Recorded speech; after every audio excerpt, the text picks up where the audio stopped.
Middle east కంట్రీస్లో జరుగుతున్న ఏదైతే ఇరాన్ ఇజ్రాయెల్ అమెరికాకి సంబంధించిన యుద్ధం ఉందో 4వ వారంలోకి అయితే అడుగుపెట్టింది.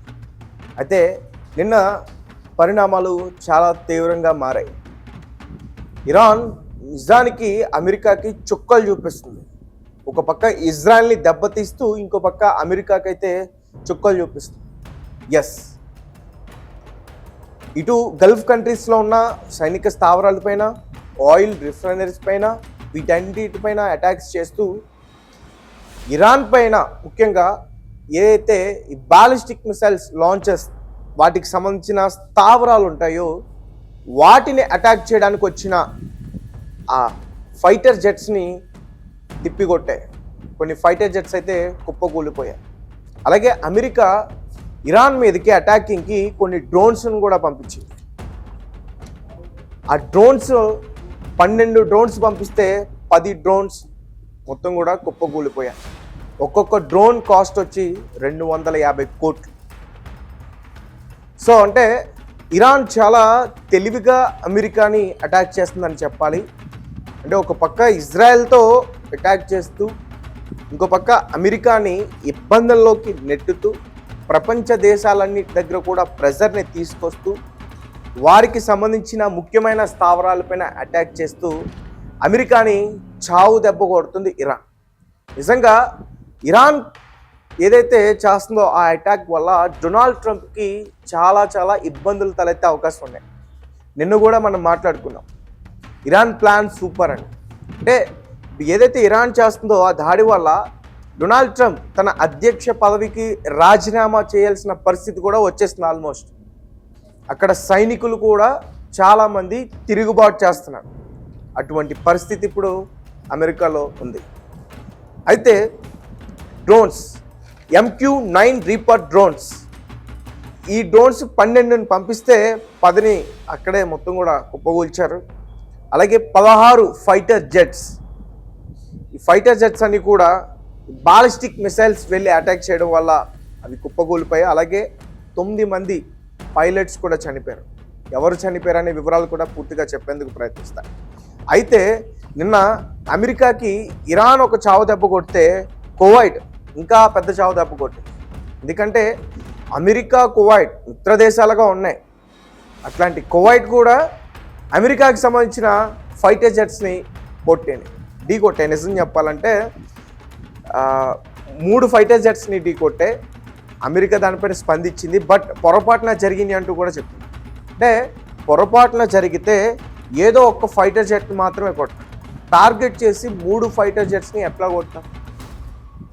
సో అంటే ఇక్కడ కువైట్ కూడా ఏమైనా యూటర్న్ తీసుకుని ఇరాన్కి సపోర్ట్గా అమెరికాకి సంబంధించిన సైనికులు కావచ్చు, లేదంటే పైలట్స్ కావచ్చు, లేదంటే వారి స్థావరాలు కావచ్చు, దెబ్బతీయాలని ఏదైనా ప్రయత్నం చేస్తుందా అనే ఒక అనుమానం అయితే కూడా ఇప్పుడు ఉంది.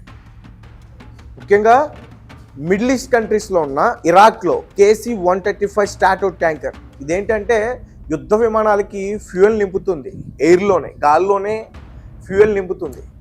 అది చాలా అమెరికాకి సంబంధించి చాలా అరుదైంది. అది కొన్ని వేల కోట్లు పెట్టి దాన్ని తయారు చేశారు.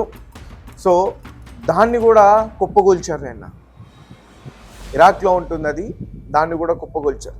అయితే మరీ ముఖ్యంగా F-35 lightning fighter jet. So నిన్న ఇది ఇరాన్ పైన అటాక్ చేయడానికి వెళ్తే దీనికి కూడా కొన్ని బుల్లెట్స్ తగలడం, మిసైల్ అటాక్స్, కొన్ని బుల్లెట్స్ తగలవడం వల్ల దీనికి కూడా చాలా రిపేర్ వచ్చిందంటూ కూడా చెప్తున్నారు. అంటే ఇది కూడా చాలా కాస్ట్లీ అమెరికాకి సంబంధించి. సో వెంటనే మిడిల్ ఈస్ట్ కంట్రీస్లో ఉన్న ఇరాక్లో దీన్ని ఎమర్జెన్సీ ల్యాండింగ్ చేయడానికి కూడా ప్రయత్నించారు. పైలట్కి అయితే ఏం కాలేదు, ల్యాండ్ అయితే చేయగలిగారు. కానీ ఆ ఫైటర్ జెట్ అయితే మాత్రం పూర్తిగా దెబ్బతింది.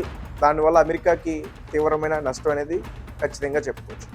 అంటే దాదాపు అమెరికాకి నిన్న జరిపిన ఇరాన్ పైన దాడుల్లో, అలాగే ఇరాన్ అమెరికాని ఎదుర్కొన్న పరిస్థితుల్లో మొత్తం 27 గంటల పాటు కొనసాగిన నిన్న యుద్ధంలో అమెరికాకి 4,000 కోట్లు నష్టం వచ్చింది. సో అంటే అందుకనే ట్రంప్కి రోజుకి తీవ్రంగా వ్యతిరేకత పెరుగుతుంది అమెరికాలో.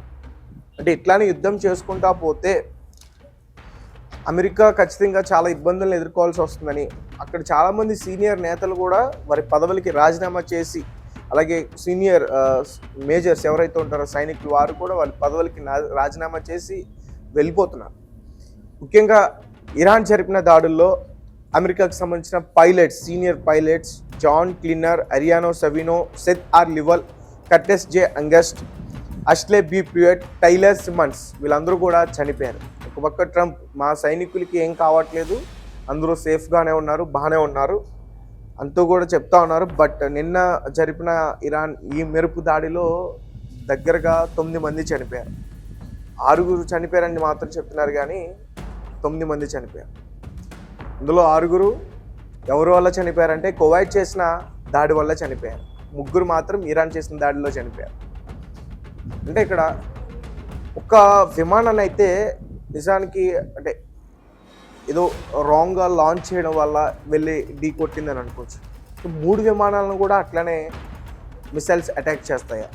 సో కాబట్టి అంటే ఆల్రెడీ మిడిల్ ఈస్ట్ కంట్రీస్ అన్నీ కూడా ఇరాన్కి సపోర్ట్గా రాబోతున్నాయి, ఒక మీటింగ్ జరిగింది అనేది కూడా నిన్న విన్నాం. సో మరి ఏం జరిగింది ఇప్పుడు? ట్రంప్ని దెబ్బతీయడానికి ఇస్లామిక్ కంట్రీస్ అన్నీ కూడా ఒకటి అవుతున్నాయా? అరబ్ అలాగే ఇస్లామిక్ కంట్రీస్ అన్నీ కూడా ఒకటయ్యి ట్రంప్ని అటాక్ చేయబోతున్నాయా అనే అనుమానం కూడా ఇప్పుడు వ్యక్తమవుతుంది. సో ఏదేమైనప్పటికీ అమెరికాకి చాలా నష్టం అయితే వచ్చింది. నిన్న జరిపిన దాడిలో అయితే దగ్గరగా 4,000 కోట్ల రూపాయల నష్టం అయితే వచ్చింది. సో ఇట్లానే కొనసాగితే ఇంకా చాలా ఇబ్బందులు ఎదుర్కొనే పరిస్థితి అయితే అమెరికాకు ఉంది. ట్రంప్ రాజీనామా చేయబోతున్నారా? వీటన్నిటి వల్ల ట్రంప్ ఎదుర్కోలేక, ఇరాన్ని ఎదుర్కోలేక, ఇజ్రాయెల్తో అంటే ఆ స్నేహం ఇంకా కట్ చేసి ట్రంప్ రాజీనామా చేస్తున్నారు అనే వార్తలు కూడా బయటకు వస్తూ ఉన్నాయి. అలాగే శాంతి చర్చల కోసం ఇతరుల్ని కాంటాక్ట్ అవ్వడానికి కూడా ప్రయత్నిస్తున్నారంటూ కూడా చెప్తున్నారు. తాజాగా ముందు శాంతి చర్చలకి నిరాకరించారు. ఇరాన్ ఒప్పుకున్నా కానీ అమెరికా, ఇజ్రాయెల్ శాంతి చర్చలకు నిరాకరించారు. కానీ ఇప్పుడు ఇరాన్ చేస్తున్న ఈ మెరుపు దాడుల వల్ల శాంతి చర్చల కోసం ట్రంపే దిగి వస్తున్నారనే వార్త కూడా బయట చాలా వైరల్ అవుతుంది. ఏదేమైనప్పటికీ చాలా చాలా దారుణంగా నిన్నైతే అటాక్ జరిగింది ఇరు దేశాల మధ్య. ముఖ్యంగా ఈ విషయాలన్నింటినీ కూడా వివరించింది యుఎస్కి సంబంధించిన సెంట్రల్ కమాండ్ కెప్టెన్ టీమ్ హక్సిన్. ఆయనే వివరించారు వాళ్ళ సైనికులు ఎలా చనిపోయారు, ఎందుకు చనిపోయారు. ఇరాన్ జరిపిన దాడుల్లోనే చనిపోయారు, అటు కువైట్ జరిపిన దాడుల్లో కూడా చనిపోయారు అంటూ కూడా పూర్తి విషయాలన్నీ కూడా వివరించారు. మీ కమెంట్స్ ఏంటి? మీరేం చెప్తారు? దగ్గరగా యుద్ధం స్టార్ట్ అయ్యి 20 days అవుతుంది. ఇది 4వ వారం. ఇట్లానే ఇంకొక 10 రోజులు కనుక యుద్ధం ఇలాగే కొనసాగితే ప్రపంచ దేశాలన్నీ కూడా ఆర్థికంగా చాలా ఇబ్బందులు పడే అవకాశం అయితే క్లియర్గా కనిపిస్తుంది. ఆల్రెడీ గ్యాస్కి సంబంధించిన సంక్షోభం ఇండియాలో స్టార్ట్ అయింది. 5 సంవత్సరాలు ఈ గ్యాస్ కొరత ఉంటుందంటూ కూడా చెప్తున్నారు కొంతమంది నిపుణులు.